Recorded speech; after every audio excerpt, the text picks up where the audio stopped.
Hello guys, ഇന്ന് നമുക്കൊരു macaroni ഉണ്ടാക്കിയാലോ.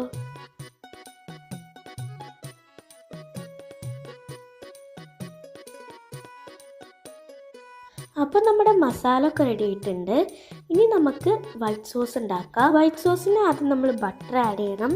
എന്നിട്ട് അത് മെൽറ്റായി വന്നു കഴിഞ്ഞാൽ വെളുത്തുള്ളി ആഡ് ചെയ്ത് കൊടുക്കണം. എന്നിട്ട് കുറച്ച് ചില്ലി ഫ്ലേക്സും കൂടിയിട്ട് ആഡ് ചെയ്തിട്ട് നമ്മൾ നന്നായിട്ട് മിക്സ് ചെയ്യണം.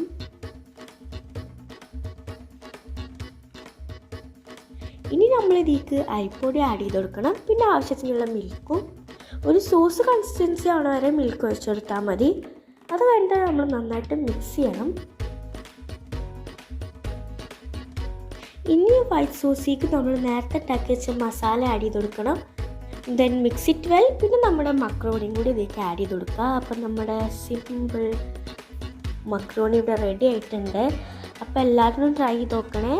സോ ഈ വീഡിയോ ഇഷ്ടപ്പെട്ടാൽ ലൈക്ക് ചെയ്യുക, ഷെയർ ചെയ്യുക, സബ്സ്ക്രൈബ് ചെയ്യുക. ബൈ.